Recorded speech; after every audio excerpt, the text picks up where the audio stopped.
Hola, ¿qué tal? Mi nombre es Elba Yadira Sevilla y el día de hoy les estaré hablando en este video sobre el capítulo 4 del libro Administración de Operaciones, Procesos y Cadenas de Valor para la clase de Gestión de Procesos impartida por el ingeniero Rosvin Padilla.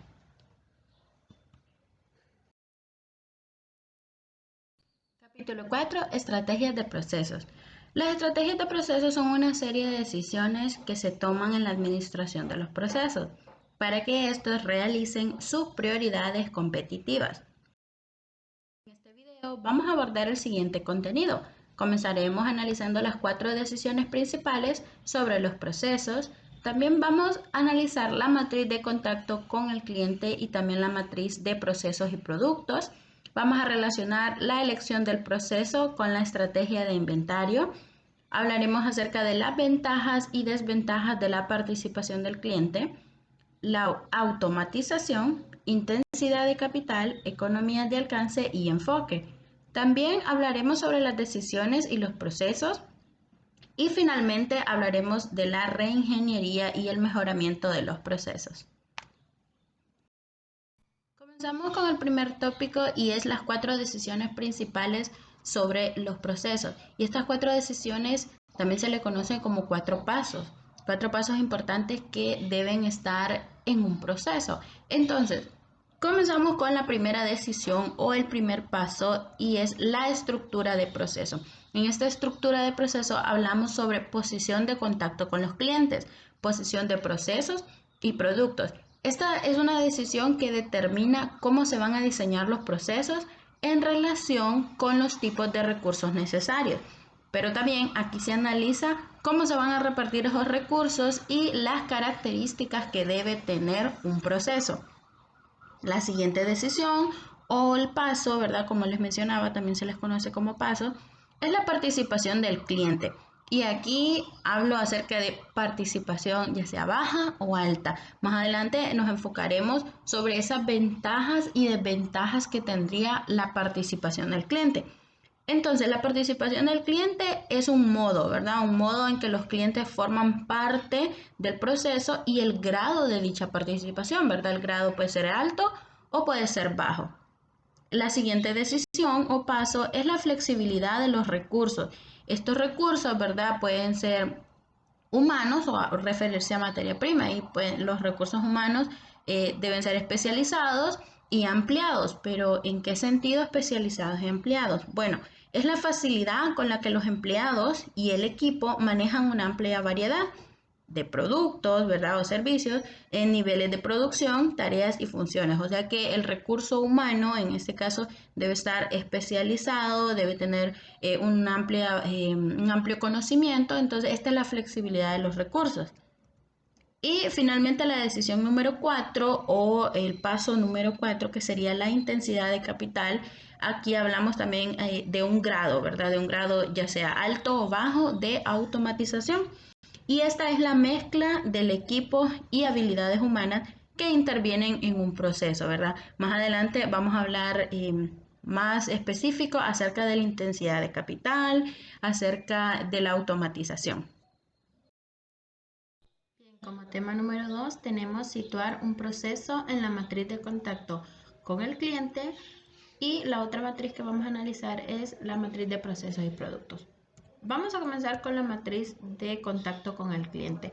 Podemos observar en la franja central que tenemos 3 óvalos, ¿verdad? El primero es mostrador, oficina híbrida y trastienda. Esas son las 3 categorías en las que una empresa, ¿verdad? Se puede dividir o que el gerente tiene la opción. Entonces nos concentramos en esta matriz, ¿verdad? Donde hablaremos acerca del paquete de servicios y también aquí en la columna de la izquierda tenemos en cuanto a los procesos, ¿verdad? Las características, su complejidad, divergencia y los flujos en línea. Entonces, comenzamos con mostrador, que es la primera categoría, y ¿verdad? Entre más alejado esté de la izquierda, será menor el contacto con el cliente. Toda esta matriz se refiere al contacto con nuestros clientes. Entonces, en el mostrador, que sería la categoría 1, hay mucha interacción Con los clientes, servicio altamente personalizado. Los flujos son flexibles, el trabajo es complejo, con muchas excepciones. Por ejemplo, en un banco, si yo voy, ¿verdad? Y solicito un préstamo o un crédito para financiar una casa, los procesos son un poco complejos porque llevan otros subprocesos, ¿verdad? Anidados. Entonces, aquí en el mostrador la atención es bastante personalizada, es divergente. Entonces, aquí suceden muchos procesos flexibles, pero a la vez, ¿verdad? Diferentes con otro cliente. Entonces, tenemos después la oficina híbrida, que la oficina híbrida nos dice aquí que hay cierta interacción con los clientes. Los servicios son estándares con algunas opciones. Y en cuanto a las características del proceso, nos dice que hay flujos flexibles con algunas rutas dominantes, complejidad moderada de trabajo con algunas excepciones. Aquí en la oficina híbrida es poca la interacción, poca la interacción con el cliente. Sí la hay, pero en raros casos, ¿verdad? Cuando se necesite ir tal vez a la parte administrativa o se necesite hablar ya con alguien con un cargo mayor. Y como nos dice, son servicios estándares. También tenemos lo que es trastienda. Trastienda aquí ya es la atención, el contacto con el cliente es bien poco. Los servicios son estandarizados, sistemáticos. En cuanto a las características del proceso, los flujos son en línea, trabajos rutinarios, que los empleados, ¿verdad? Los colaboradores comprenden fácilmente y no necesariamente tienen que tener un contacto con el cliente. Llamémosle trastienda, por ejemplo, tal vez a una bodega o a una oficina donde tal vez solo se hagan papeleos. No necesariamente tiene que haber un cliente, ¿verdad? En esta trastienda porque los clientes más que todo se van al mostrador donde quieren un servicio más personalizado y en la oficina híbrida que aquí los datos se obtienen más que todo por llamadas telefónicas, correos electrónicos, entonces no es tanto el contacto con el cliente físicamente. Tenemos matriz de procesos y productos, que es la otra matriz que vamos a hablar. La matriz de procesos y productos contiene lo que es, ¿verdad? Cuatro opciones para el gerente de la empresa. Una empresa, ¿verdad? Puede tener ya sea, ¿verdad? Estas opciones en su producción. Entonces comenzaremos con la primera. La primera opción que tendría un gerente para su empresa es mantener procesos de trabajo. Y los procesos de trabajo nos dicen, ¿verdad?, que son productos de bajo volumen hechos bajo pedido del cliente. Y en cuanto a las características del proceso, nos dice que son procesos centralizados con una secuencia de tareas flexibles y únicas. Un proceso de trabajo es bastante complejo. En una empresa, si se tiene este tipo de procesos, es complejo, es divergente porque todo se hace a pedido del cliente, ¿verdad? Todo es personalizado, entonces es complejo, es difícil el proceso, ¿verdad? Entonces, este tipo de procesos es flexible en cuanto a las tareas, ¿verdad? Porque son diferentes, pero sí tiene bastante complejidad. Ahora, nos vamos a la siguiente opción que tendría un gerente para sus procesos, que es el proceso por lotes. Pueden ser lotes pequeños o lotes grandes.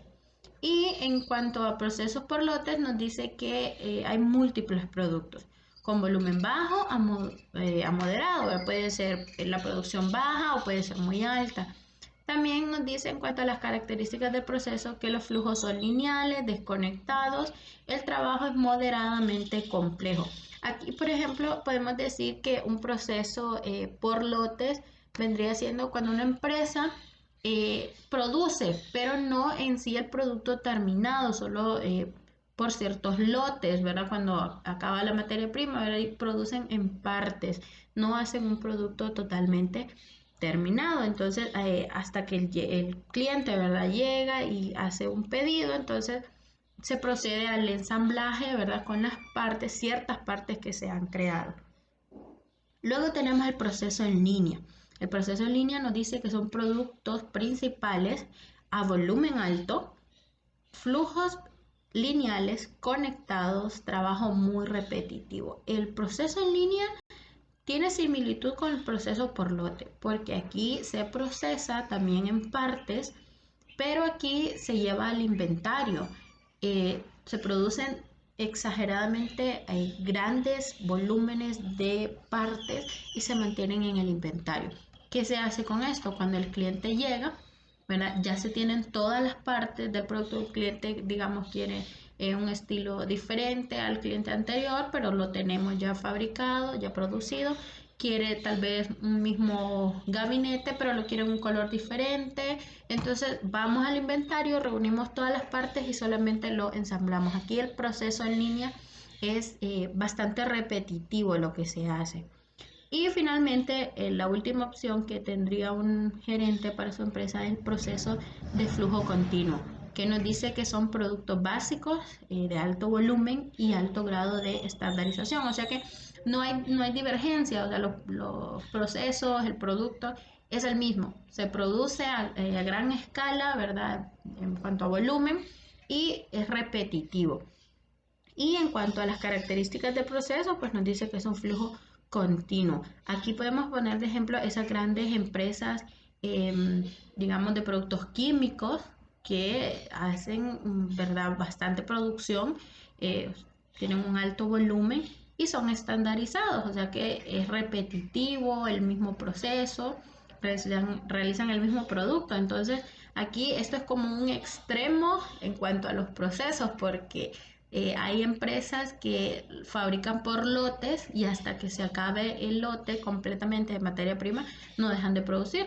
Hay empresas que usan procesos de flujo continuo y tardan en meses en terminar ese lote y las máquinas no dejan de funcionar, ¿verdad? Esas empresas trabajan 24/7, entonces ese sería como el extremo, ¿verdad?, de todos los procesos que mencionamos. Tema número 3, tenemos estrategias de producción e inventario. Estas estrategias es parecida a la matriz anteriormente que les hablé de producción, ¿verdad? En cuanto a los productos. Entonces tenemos estrategias de producción e inventario. Tenemos la primera, que sería fabricación por pedido. Esta estrategia es utilizada por los fabricantes, con la cual elaboran los productos en bajos volúmenes, de acuerdo con las especificaciones del cliente. No sé si recuerdan la matriz que les acabo de mencionar, que podría relacionarse con un proceso de trabajo. Un proceso de trabajo se hace a pedido del cliente, ¿verdad?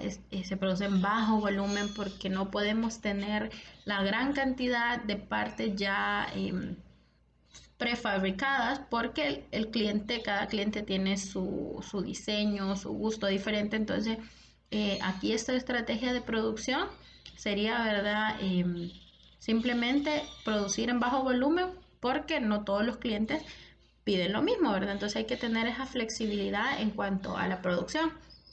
La otra estrategia de producción sería el ensamble por pedido, estrategia que se usa para producir una amplia variedad de productos a partir de relativamente pocas unidades ensambladas y componentes, después de haber recibido los pedidos de los clientes. Aquí podemos decir sobre un ensamblaje de un carro, podemos ver la imagen. Tenemos partes ya previamente fabricadas, como las puertas, tenemos ya las llantas. Entonces llega un cliente y nos dice que quiere cierto estilo de un automóvil, quiere el color diferente, hasta el modelo de llantas, pero como nuestra empresa ya lo tiene, entonces solamente se procede a hacer el ensamble, que aquí esa sería la estrategia de producción, ¿verdad? Ya solamente un ensamblado, no como en la fabricación por pedido, que se comienza desde cero, ¿verdad? Y en la última estrategia, esta estrategia ya es de inventario, porque la estrategia es para, como lo dice aquí el nombre, mantener en inventario. Estrategia que implica mantener artículos en inventario para entrega inmediata, minimizando así el tiempo de entrega al cliente.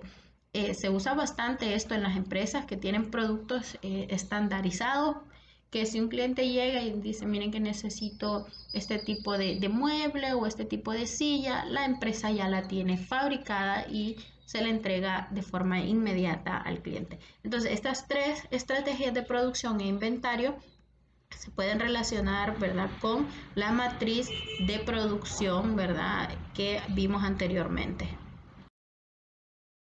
Como tema número 4 tenemos las ventajas y desventajas de la participación del cliente. Sabemos que toda empresa tiene ventajas y desventajas al momento de que un cliente participa en un proceso o en la realización, ¿verdad?, de algún producto. Ok, tenemos ventajas. Comenzamos con las ventajas, ¿verdad? Con lo bueno que sería que nuestros clientes participen en esto. Tenemos como ventaja número 1 mejores capacidades competitivas.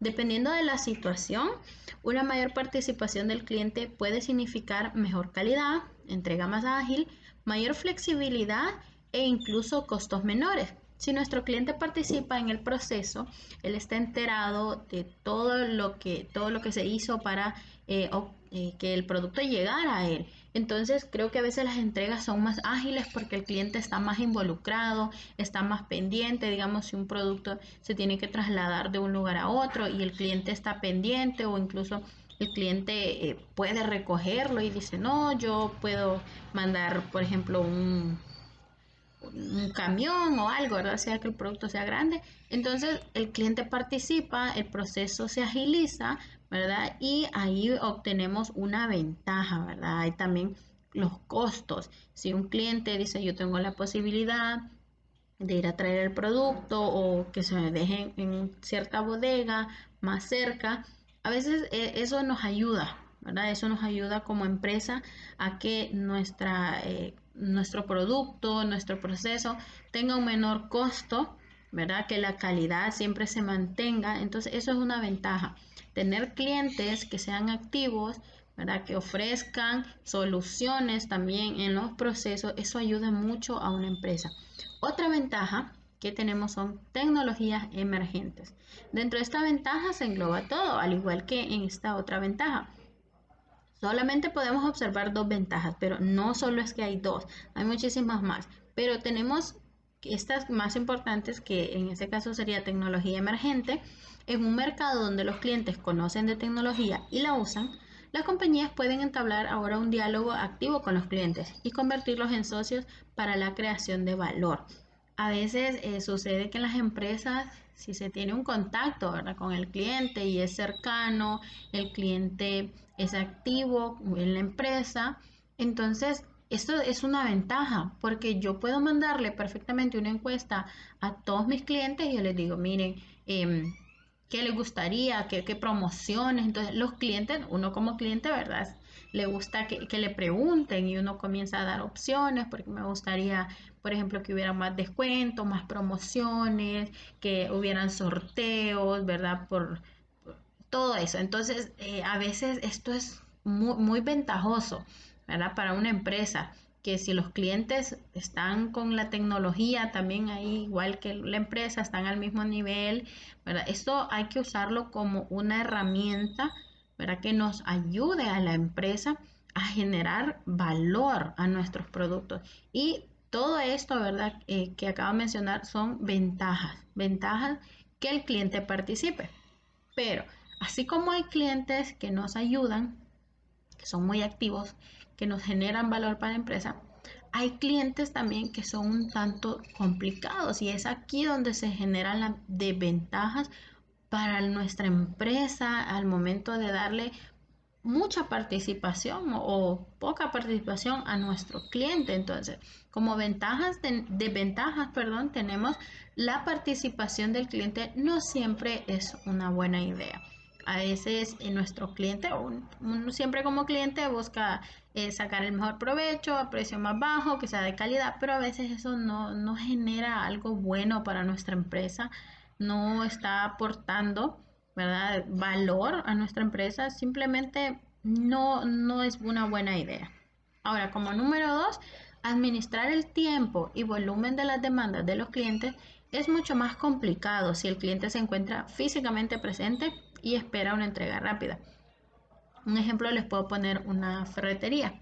Un cliente pide cierta cantidad de varillas, de alucín, y el cliente dice que él quiere estar presente al momento de que se está cargando el camión o que se está produciendo cierto tipo de alucín, si es que ¿verdad? La ferretería también se dedica a la fábrica de techos. Entonces, el cliente está ahí físicamente esperando, ¿verdad? Que se haga una entrega rápida. Entonces, a veces se tiende a un ambiente tenso, a un ambiente, ¿verdad? De que desesperación a veces por parte del cliente, porque cada empresa tiene su tiempo, su ritmo, y administrar el tiempo del cliente y nuestro tiempo a veces es un tanto complicado.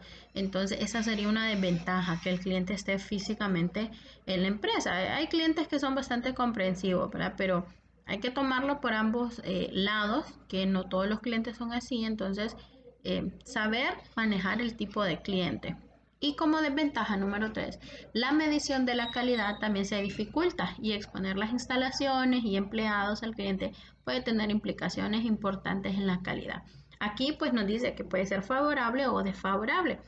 ¿Por qué puede ser favorable?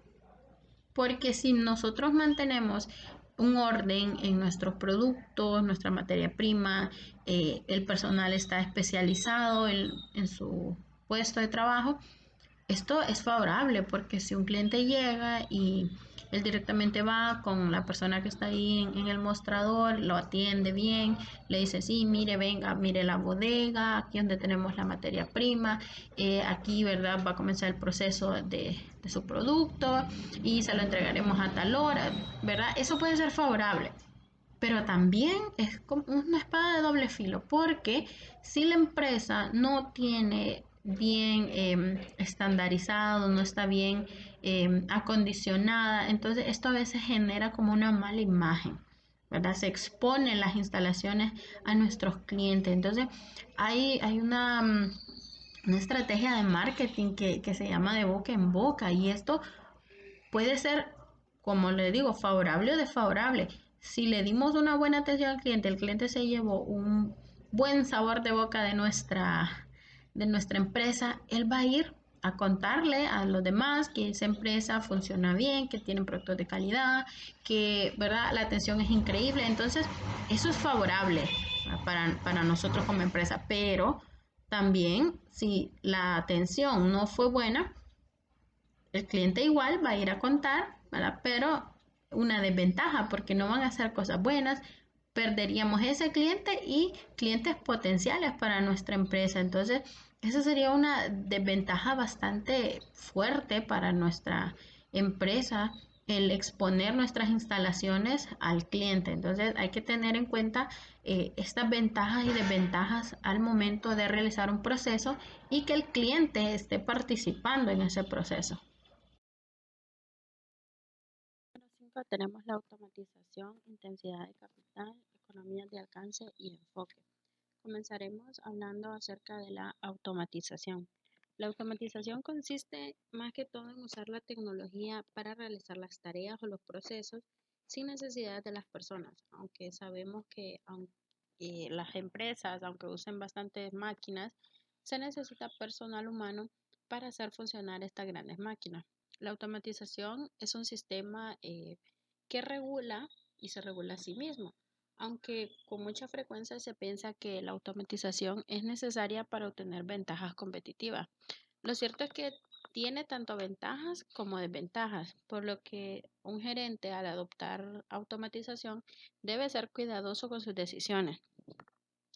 Dentro de la automatización tenemos este diagrama y tenemos que hay dos tipos de automatización: el proceso de manufactura y procesos de servicio. En cuanto a la automatización de los procesos de manufactura, tenemos automatización fija y automatización flexible. Cuando hablamos de automatización fija, nos referimos, por ejemplo, a una empresa que se dedica a producir partes de un automóvil, por ejemplo. Entonces, esta empresa, ya sea que produzca solamente las partes o ya el producto terminado, es un modelo estándar, o sea, su máquina lo que produce son partes y procesos repetitivos. Entonces es automatización fija porque los procesos son continuos, son fijos. Y en cuanto a automatización flexible, nos referimos a que la empresa puede tomar pedidos con cierta personalización o divergencia. Si un cliente, por ejemplo, no quiere ese tipo de, vaya, el color, quiere cambiarlo en su producto, se puede cambiar o reprogramar la máquina. Por eso es una automatización flexible. En la automatización fija es casi imposible ver que una empresa pueda hacer pedidos o pueda tomar pedidos con cierta divergencia, porque hasta en la década de los 80, incluso hay empresas que aún lo utilizan hoy, que solamente toman pedidos con las características que ellos tienen en sus productos. Entonces, en la automatización fija, ¿verdad? Podemos decir que se producen, por ejemplo, partes de un producto continuos, estandarizados. Y en la flexible se pueden tomar pedidos con ciertas divergencias. Y bueno, continuamos con la automatización de los procesos de servicio. La automatización no solamente se refiere a que podemos implementar una máquina, ¿verdad?, en nuestra empresa, sino que también podemos hacerlo en los servicios. Por ejemplo, en educación. Hoy en día que ya no estamos en las aulas físicas, sino que tenemos clases virtuales, podemos automatizarlas. ¿De qué forma? Implementamos videos, ¿verdad? Implementamos clases en línea y eso es automatización. También en el transporte. En el transporte depende bastante del volumen. El volumen se refiere a que si un dueño de un autobús tiene una unidad grande, necesita volumen de personas para hacerla funcionar. De nada sirve tener un autobús o autobuses que sean grandes con capacidad para bastantes personas, pero si el autobús no tiene esa demanda, entonces lo mejor sería, ¿verdad?, un autobús o una unidad más pequeña. Entonces, eso sería automatización, buscar lo que mejor conviene a la empresa. Y los servicios públicos también aquí, en cuanto al agua, la luz, todo eso lo podemos automatizar mediante máquinas o tecnología, pero siempre se necesita personal para hacer operar estas máquinas. Y esto es todo lo referente a la automatización en una empresa. Tema 5.2. Intensidad de capital. Cuando hablamos de intensidad de capital nos referimos a la eficiencia que las empresas tienen al momento de utilizar su maquinaria y equipo. La intensidad de capital es la mezcla, como les mencionaba, de equipo y habilidades humanas que participarán en el proceso. Cuanto más alto sea el costo relativo del equipo, mayor será la intensidad de capital. ¿A qué nos referimos con esto? Cuando una empresa produce a gran escala productos estandarizados, productos que realiza procesos repetitivos, entonces se necesita más maquinaria. Decimos entonces que la intensidad de capital es alta porque se necesita toda la automatización y personas, ¿verdad?, que estén supervisando estas máquinas. Pero un ejemplo sería en una empresa pequeña que se tomen más pedidos, ¿verdad?, con especificaciones del cliente. Entonces decimos que hay una intensidad de capital baja porque no se requiere tanta automatización, porque el cliente está pidiendo un producto con bastante divergencia, entonces se requiere más personal humano. Entonces aquí no necesitamos tanta automatización, entonces la intensidad de capital sería baja. En el tema 5.3 tenemos las economías de alcance. Son las economías que reflejan la capacidad de fabricar productos múltiples en combinación a un costo menor que si se produjeran por separado. Pongamos ejemplo en una panadería. En una panadería tienen siempre productos ya estándar que los mantienen en exhibición. Entonces aquí diríamos que se necesita una intensidad de capital alta porque se necesita automatización y habilidades humanas para producir todas esas cantidades de productos y mantenerlas en inventario. Ahora, si en esa panadería hay un cliente, ¿verdad?, se toma un pedido y se requiere un tipo de pastel en específico, aquí habría una intensidad de capital baja porque no se requiere tanta automatización, ya que se pidió un producto personalizado.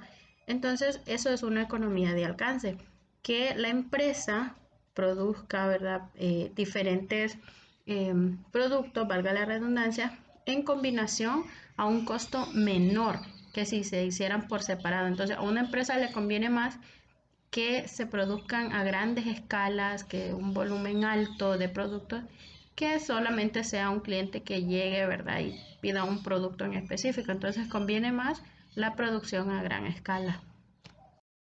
5.4 Economía de enfoque.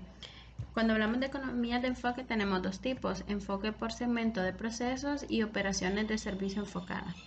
En el primer caso, que es el enfoque por segmento de procesos, hablamos aquí, un ejemplo sería planta dentro de planta, que aquí es un enfoque por segmentos de procesos. Son operaciones diferentes ubicadas dentro de una misma instalación, con prioridades competitivas, fuerzas de trabajo y procesos, bajo una misma planta. Por eso se llama planta dentro de planta, porque una empresa puede tener diferentes departamentos que hagan diferentes procesos y se le puede llamar a cada departamento una planta. Entonces, por eso se le conoce como planta dentro de planta. Y en el segundo caso, que son operaciones de servicio enfocadas, esta es una subdivisión de grandes plantas en unidades especializadas. Es el resultado de que una empresa divida las plantas grandes, donde se producían todos los productos de la compañía, en varias plantas especializadas más pequeñas. Aquí no necesariamente tienen que estar en la misma empresa, pueden estar en un lugar diferente. Sería como, por así decirlo, una rama de la empresa, ¿verdad? Y siempre pertenece al mismo rubro, solamente que se ha dividido.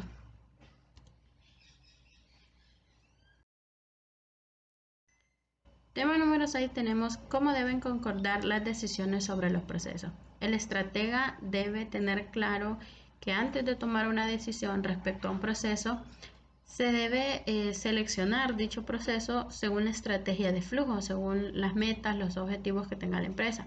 Al tomar las decisiones sobre los procesos, los gerentes se centran en controlar las prioridades competitivas, como calidad, flexibilidad, tiempo y costo. Y también tenemos la participación del cliente. Si bien lo mencioné anteriormente, la participación del cliente puede tener tanto ventajas o desventajas. Todo esto va a depender de la empresa, que también esté preparada, tanto su personal, su automatización.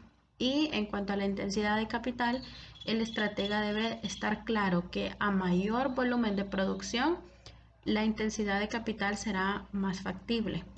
Entonces, el estratega debe pensar antes sobre estos ítems que acabo de mencionar al momento de tomar una decisión. Número 7 tenemos la reingeniería. Esta es la reconsideración fundamental y es un rediseño radical en los procesos para mejorar en todo desempeño de una empresa. La reingeniería es un análisis, como lo dice ahí la palabra, es un rediseño totalmente radical que se hace en la empresa. ¿Para qué? Para que hayan mejoras significativas en cuanto a medidas como costos, calidad, servicio y rapidez. La reingeniería puede tener sus ventajas y sus desventajas. Una ventaja sería que la empresa o el gerente pues tenga una mayor intensidad de capital, mayores ganancias, pero también tiene desventajas. Por ejemplo, los colaboradores resisten al cambio, o sea, no se adaptan. Recordemos que la reingeniería influye tanto en la automatización como en el capital humano, entonces muchos colaboradores no están de acuerdo o no se adaptan al cambio. Y también implica que la reingeniería debe hacer cambios en toda la parte de la empresa, no solamente en el área operativa, sino que también en el área de gerencia se deben hacer cambios. Y una desventaja también sería de que muchas empresas utilizan la reingeniería para hacer despidos, porque dicen que van a contratar personal más especializado, digamos, máquinas, entonces por eso están despidiendo personal, como ya no necesitan la mano de obra humana, entonces vienen y compran máquinas, pero en realidad esto es una excusa, porque en lugar de despedir se puede capacitar, especializar a los colaboradores que ya se tienen en la empresa y no necesariamente se deben hacer despidos. Finalizando, dentro del mismo tema de la reingeniería tenemos el tema 7.1, que es el mejoramiento de los procesos. Como ya se los he dicho, la reingeniería es un cambio que se hace en la empresa, ¿verdad? ¿Para qué? Se hacen cambios para mejorar siempre. Y el mejoramiento de los procesos tiene que ver con el estudio sistemático de las actividades y flujos de cada proceso a fin de mejorarlo. Todo cambio que se haga en la empresa debe ser con el fin de mejorar, de obtener mayores ganancias para la empresa. La implacable presión por ofrecer una mejor calidad a un menor precio significa que las compañías tienen que revisar continuamente todos los aspectos de sus operaciones.